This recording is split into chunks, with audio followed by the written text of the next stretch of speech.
and welcome to Mental Illness About Teens for Teens. I'm Jorian. I'm Jonathan. And today we'll be talking about eating disorders. Before we get into the specifics, I just want to remove some preconceived notions we may have about eating disorders.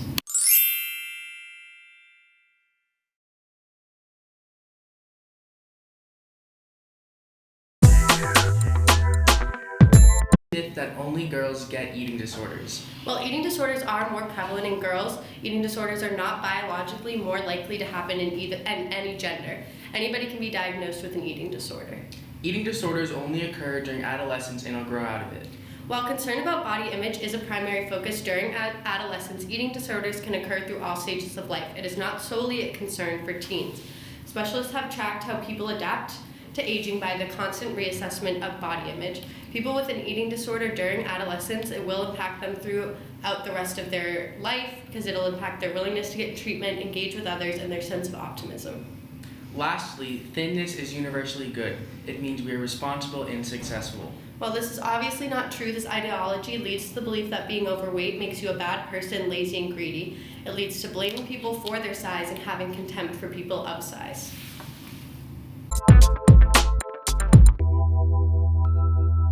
Disorders are very common in this day and age, and eating disorders are the third most common chronic illness in adolescents, only falling below obesity and asthma. As mentioned earlier, it is not a short-term disorder that you grow out of after high school. The average length of an active disorder is 6 years, and less than half of women diagnosed with any type of eating disorder will get better. While this is not meant to frighten you that you or someone you know will not get better, the severity of disordered eating behavior decreases with advancing age, but is still a serious problem. The plus-size fashion industry is an $18 billion industry, and it covers sizes 8 through 16. This means that most women are considered plus-size, as 68% of women in the United States wear a size 14 or higher. We will discuss the relationship between the fashion industry, media, and eating disorders later on in the video, as it plays an active role in why only 2% of women find themselves beautiful. And now that we know some background information on eating disorder, let's talk about what an eating disorder is and what is considered an eating disorder. The most common eating disorders is anorexia, also known as anorexia nervosa. This is characterized by the determination to lose weight or avoid weight gain. This includes behaviors such as avoiding or restricting normal food and caloric intake, self-induced vomiting, laxative abuse, and/or excessive exercising. But I thought exercising and eating at a calorie deficit was a good way to lose weight. While exercising and watching what you eat can be healthy, it crosses over to an area of concern when a person is not growing or developing and is restricting food to the point where their body cannot function. Anorexia nervosa can cause your body mass index or BMI to drop below the level that is necessary for growth and can be worrying in prepubescent children who do not have the body fat to lose. It is important to give your body the nutrients it needs to survive, and that can be done while watching what you eat at a healthy rate and exercising. The next disorder is bulimia nervosa, which is characterized by episodes of overeating followed by a sense of loss of control.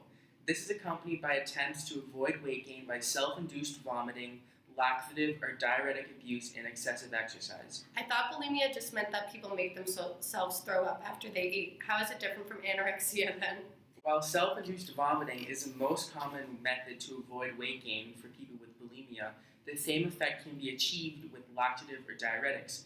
This is different from anorexia, as bulimia is characterized by episodes of overeating followed by acts such as self-induced vomiting due to the fear of weight gain that can be caused by overeating, whereas adolescents with anorexia avoid eating food at all and would not engage in episodes of binge eating. Our last disorder is food avoidance emotional disorder, and it is less common than our first two disorders that we discussed. It is differentiated by the emotions that play a role in the restriction of food, such as guilt or fear. This is often diagnosed with people who do not meet the criteria for anorexia but still experience emotional distress at the same levels of patients with anxiety about gaining weight. Does it matter if some people want to be thin? If they don't want to get bigger, why does it matter that they don't hit their development goal? Well, besides the fact that they won't develop physically, there are a lot of other risks associated with being diagnosed with an eating disorder in adolescence, such as lower body image that can result in not only an eating disorder, but has been shown to lead to binge drinking and smoking tobacco, particularly in females. So they vape or smoke cigarettes. They'll quit later when they get better from the eating disorders. While that is possible, it is not likely that they will fully recover from their diagnosis. 80% of females who participated in a study on early dieting and body image distortion remained symptomatic for 5 years after their initial diagnosis. While eating disorders are much more common from ages 11 to 18 than later on in life, disordered eating behaviors do remain prevalent for much of your life, even after adolescence. Okay, but it will get better, and they will remain thin like they wanted, and their behaviors will improve, so it's the best of both worlds, right? Because they'll remain thin and they'll develop more healthy behaviors. That is not exactly true. In the same study, at the 6-year follow-up point, many of the participants who were diagnosed with a form of disordered eating were overweight and struggled with obesity in young adulthood. So if you have an eating disorder in adolescence, you're more likely to gain weight and possibly become overweight later on in life. Yes, and you are more likely to develop depression or depressive symptoms during times of disordered eating that results in being underweight. While being underweight is associated with higher rates of depression, being overweight later on in life results in higher levels of anxiety. And given the risks of eating disorders, it can be hard to understand what influences this behavior. Image plays a huge role in disordered eating. Body image is a way a person sees themselves, how they feel about what they look like, and what they believe about their body, and how they behave as a result. So why do people feel bad about themselves? Shouldn't they just feel good?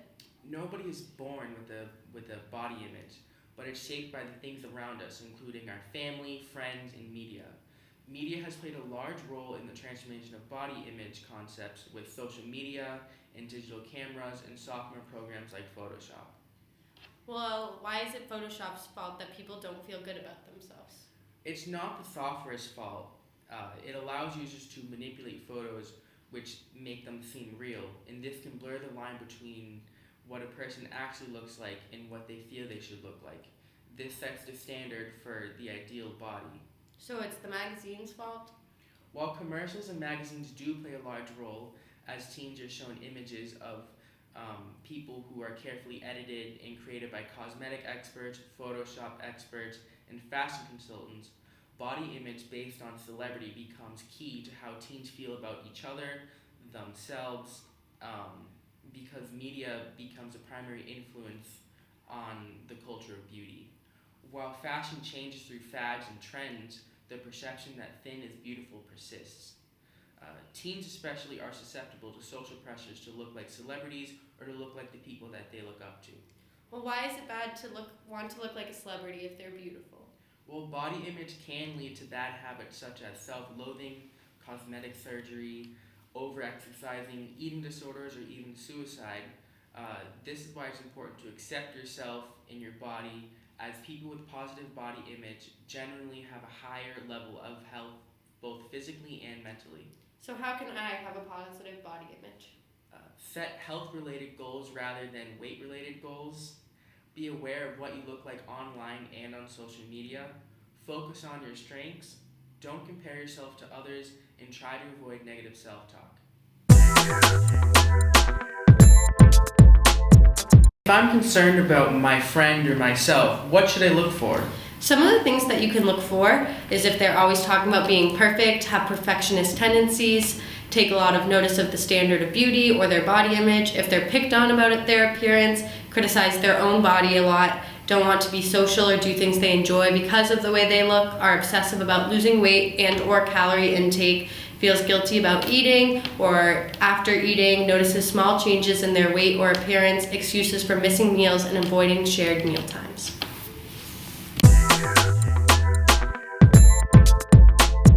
How can I help others? Well, try to help them focus on the positive and look at themselves from the perspective of what they're good at. Say positive things to them and don't let them talk negatively about themselves. Discuss positive health-related goals rather than just focusing on weight loss. Avoid comparing yourself or your friends to other people. And mostly be cautious of what you read and look at. It is important to know the images that we look at daily are not always reality.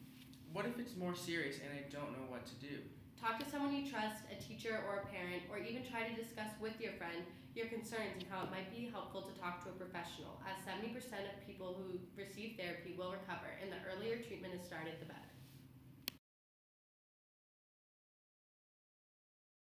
Thank you guys for joining us for this week's episode. And if you guys want to continue watching, we have an episode coming up on depression.